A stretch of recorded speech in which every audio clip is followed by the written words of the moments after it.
So, Turki Al-Sheikh has confirmed that the Gypsy King will be returning to the ring in 2026 as part of Riyadh season. He said they have a rabbit to hunt, which obviously indicates we will see Usyk Fury 3. I mean, let's be honest, he was always coming back. He's had more comebacks than Conor's done bags of sniff, but now Turkey's revealed that Tyson's gave him his word. He will be back in the ring next year. Tyson can't deny it to the rest of us. And whether you love him or hate him, Tyson Fury is brilliant for boxing. He brings non-stop eyeballs, non-stop headlines to the sport. He brings in new fans. Everyone's got an opinion on him. He is unbelievable in press conferences. And I think now, in 2025, fighters are as boring as they've ever been. So many press conferences are awful to watch, where fighters just don't say anything. They don't promote the fight at all. And you've just got to look at the state of the heavyweight division at the minute. Daniel Dubois, Adja Kabiel, Joseph Parker, all top 4 heavyweights in the world at the minute. Lovely fellas. But have you ever heard any of them say anything to promote a fight?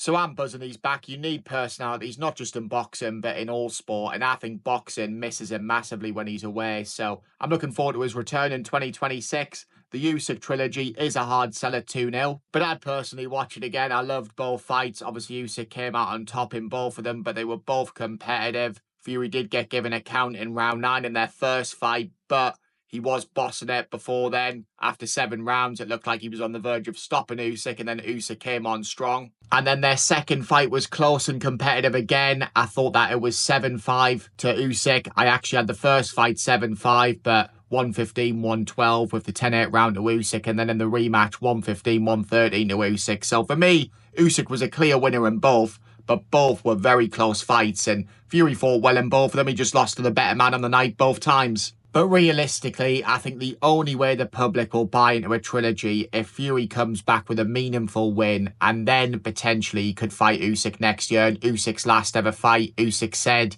that he wants 2 more fights, including the Dubois fight, which obviously he's got to come through. But it is mad with Usyk. He had to beat AJ twice. If he wins the rematch against Dubois, he would have beat him twice. He's already beat Fury twice. Now they're trying to get Fury to beat him in a 3rd attempt. So yeah, they're definitely trying to get Usyk beat, but at the same time, it's Usyk's fault if he goes on for too long and he loses, because there's no need for him to beat everyone multiple times. So yeah, I think a lot stems on what will happen on July the 19th. If Dubois conclusively beats Usyk, I wouldn't be surprised if we saw Dubois against Fury next year, and then if Fury beats Dubois, potentially we could get the Usyk trilogy. Or if Dubois beats Usyk and it's really close, really competitive, or Usyk's bossing it and just gets caught, we'll probably see a trilogy between those two. But if Usyk wins against Dubois and it's easy for him like it was last time, then I do really think that that trilogy is a hard sell with Fury, unless Fury comes back and gets a really good win against a Adja Kabiel or a Joseph Parker. Not that he's ever going to fight Parker because they're really good mates. Or, of course, AJ, which is the fight that we all want. It's the one that makes sense. I mean, I get bored talking about it. I really do. We'll be talking about this in 20 years' time if we're not careful. It just needs to get made right now.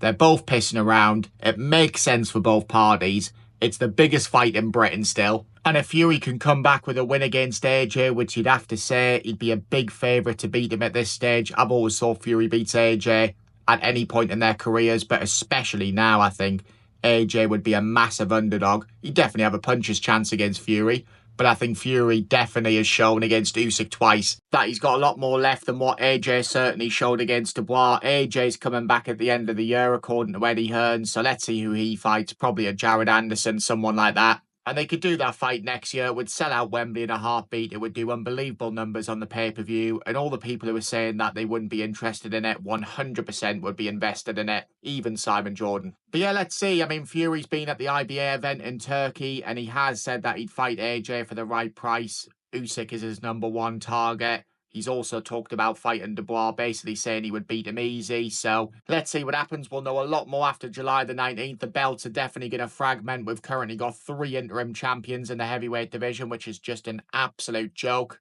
Parker's the WBO interim champion, Kabiel's the WBC interim champion, and we've now got Fabio Wardley, who's the WBA interim champion. Work that one out. So yeah, hopefully Fury has a meaningful fight next year, but looking forward to seeing him fight Chisora for a 4th time. Let me know in the comment section below who you want to see him fight. Are you excited that he's coming back? Subscribe if you're new, and I will see you all on the next one.